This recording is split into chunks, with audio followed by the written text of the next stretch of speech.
তো বন্ধুরা, আজকে ভিডিওটি হতে চলেছে যারা নতুন সাউন্ড বিজনেস করছো বা যারা করবে ভাবছো, তাদের উদ্দেশ্যে এই ভিডিওটা।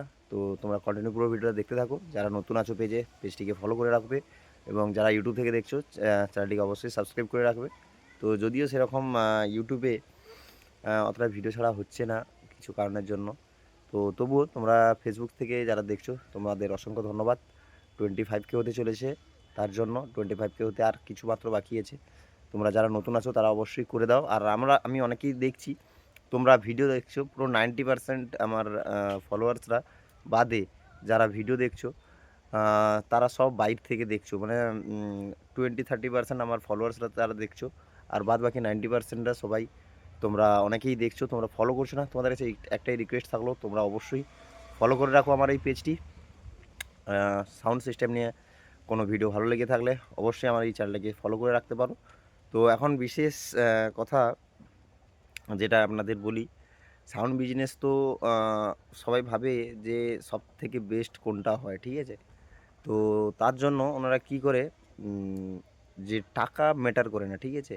যে কত টাকা লাগাচ্ছি, কোনটা বেটার হবে, ওরা কিছুই জানে না। ওরা একজনের উপরে ভরসা করে নেয়, ভরসা করে নিয়ে পুরো টাকাটা, মানে টাকাটা তো মালিক নিজেই দিচ্ছে, কিন্তু মেন কথা হচ্ছে যার উপরে ভরসা করছে, যার উপরে ভরসা করে ক্যাবিনেটের কাছ থেকে যাবতীয় যা মাল লাগছে সব কিছুই নিচ্ছে।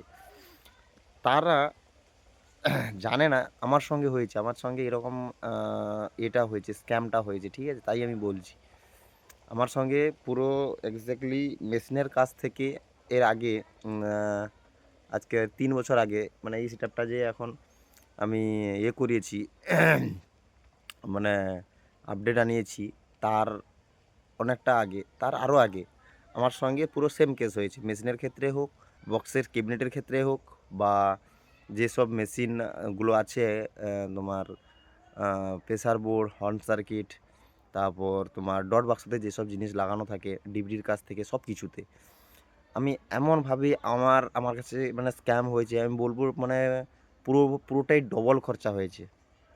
পুরো সেটআপ একটা দাঁড়াতে যত টাকা খরচা হয়, সেই সেটআপটা তুমি বানালে একজনের উপরে ভরসা করে, তুমি পুরো সেটআপটাই বানিয়ে নিলে, ঠিক আছে?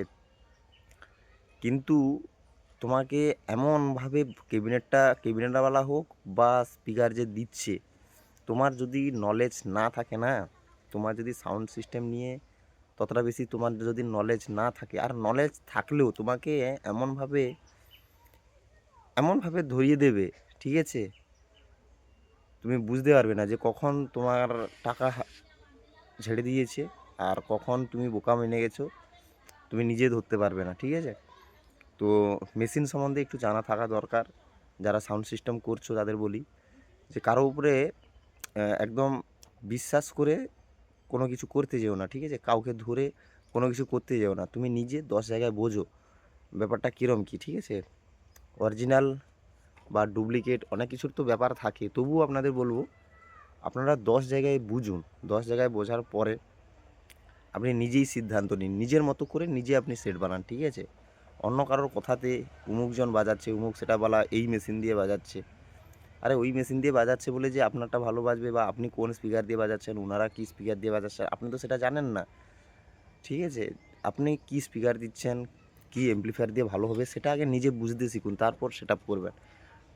এটাই আমার মনে হলো আজকের আপনাদের কাছে বলার জন্য, কারণ অনেক দাদাভাই আমাকে কল করে যে দাদা আমি এই মেশিনটা দিয়ে এইটা বাজাবো, ওটা দিয়ে এটা বাজাবো, কিন্তু ওগুলোতে বাজে না, ঠিক আছে? মানে যা পারতা দিয়ে যে সে স্পিকার বা একটা মেশিন দিয়ে 10খানা বা 8খানা স্পিকার ওরকম বাজানো যায় না, ঠিক আছে?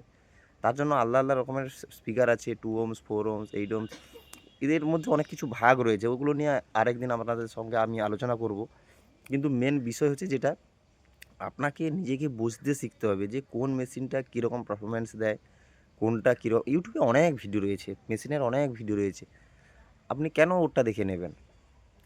আপনাকে বলি, একজন এটিআই 50 দিয়ে বাজাচ্ছে, কোনজন এটিআই 40 দিয়ে বাজাচ্ছে, আবার কোনজন ওই হয়তো মেঘা দিয়ে বাজাচ্ছে, কোনজন আবার হয়তো অনেক বড় বড় কোম্পানি সব আছে, ঠিক আছে? কিন্তু আপনাকে দেখতে হবে যে আপনার স্পিকার কীরকম আছে, কেউ আপনাকে বলবে না যে আমার কত স্পিকার লাগার, অপোজিট যে সেটআপটা বাজছে কেউ আপনাকে বলবে না, বা ক্যাবিনেটটা যে বানাচ্ছেন যার কাছ থেকেই বানান না কেন, আপনাদের বলি সাবধান, ঠিক আছে? মানে ক্যাবিনেটটা না যদি ভালো হয়, আপনি যত ওয়াটেরই লাগান, যত ওয়াটের, যত মানে আপনি তো ভাবছেন যে আমি সাউন্ড সিস্টেম করছি মানে আমি সবথেকে বেস্ট করব, সবথেকেই ভালো অ্যাম্প্লিফায়ার যেটা সেটাই লাগাবো, সবথেকে বেস্ট যেটা স্পিকার আছে ওটাই লাগাবো। তবুও কেন আমার রেজাল্ট খারাপ? রেজাল্ট খারাপের অনেক কিছু আছে। এক তো সেটিংয়ের উপরে নির্ভর করে, 2 ক্যাবিনেটের উপরে নির্ভর করে, 3 আপনার চালক কীরকম আছে তার উপরে নির্ভর করে, ঠিক আছে? কিন্তু মেন কথা হচ্ছে তার চালক, আপনি সেটিং যে কোনো বড় সেটআপের যাকে হোক দিয়ে আপনি সেটিংটা করিয়ে নিতে পারেন। আর বিশেষ করে বাড়ির কাছাকাছি কাউকে দিয়ে সেটিং করাবেন না, ঠিক আছে? যদি আপনি না জানেন তাহলে বলছি, আর যদি জানেন আপনি নিজে বাড়িতে উল্টোপাল্টা হোক নিজেই বাজান, ঠিক আছে? স্পিকার কাটবে না, ধরে ধরে বাজান। আপনি সামনে আসুন, পিছনে যান, আপনি নিজেই সাউন্ড পার্থক্য বুঝে যাবেন, ঠিক আছে? আপনি নিজেকে বুঝতে হবে, নিজে নিজে না বুঝলে সব কিছুই অপারেটরের উপরে ছেড়ে দিলাম, বা সব কিছুই আমার একজন ক্লোজ ফ্রেন্ড আছে ওর উপরে ছেড়ে দিলাম, এরকম করলে কিন্তু সাইড বিজনেস হবে না। আর এরম করলে আপনারই লোকসান হবে, ঠিক আছে? আপনাকে নিজেকে বুঝতে হবে যে আমি কি ইউজ করছি, আমাকে কীরকম ক্যাবিনেট। আর ক্যাবিনেট যেটা নিয়ে বলছি আপনাদের, ক্যাবিনেটে তো আমি তো প্রচুর ঠকেছি, ঠিক আছে? ক্যাবিনেট হোক, অ্যাম্প্লিফায়ার হোক, আমি বললাম যে যেসব জিনিস মাইক সেটআপে লাগে ওসব জিনিস নিয়ে প্রচুর ঠকে প্রচুর শিখেছি, ঠিক আছে? আপনাদের বলি আপনারা ভালো নিজে নিজেকে আগে আপনাদের শিখতে হবে যে কোনটা ভালো কোনটা খারাপ, আর কোনটাতে কি মেশিন ভালো ইউজ করলে নিজে লোকের দেখাদেখি করলে হবে না। অমুকজন অমুক যে জিনিস বাজাচ্ছে বলে আমাকে ওটাই বাজাতে হবে, অমুক সেটা অমুক দিয়ে বাজাচ্ছে, ওরম কোনো কথা নেই, ঠিক আছে? আর কেউ বললেও যে এটার সঙ্গে এটা ভালো যাবে, ওটার সঙ্গে ওটা ভালো যাবে, কারোর কথাতে কোনো রকমে বিশ্বাস করবেন না, ঠিক আছে? আর নিজের যদি এইটুকু আইডিয়া না থাকে যে আমি কি মেশিন দিয়ে বাজাবো, কি এ দিয়ে বাজাবো, কেন কি আমাদের আগে মাইক সেট বিজনেস ছিল, মানে আমার বাবা সেট ব্যবসা করতো তখন ছিল, কিন্তু মেন কথা হচ্ছে যেটা সেটা হচ্ছে গিয়ে আমাদের যেটা মাইক সেটের বিজনেস ছিল ওটা ছিল আউজার 250 অ্যাম্প্লিফায়ার দিয়ে, 80 ওয়াট 150 ওয়াটের স্পিকার, সব 120 ওয়াটের স্পিকার দিয়ে 2D বক্স ছিল, মানে যেগুলোকে আমরা কাটা বক্স বলে থাকি। আর 4 পাল্লা ছিল, 4টা 4 পাল্লা ছিল, 8টা আমাদের তখনকার মতো ওটাই বড় সেট ছিল। তারপরে মাঝখানে 5 বছর 7 বছর সেটআপ বন্ধ থাকে। তারপর রিসেন্ট বলতে কি এই যে আমরা করেছি এখন আপডেটটা, এর আগে যেটা সেটআপটা করেছি ওইটা থেকে আজকে প্রায় 2-3 বছর হতে যাচ্ছে।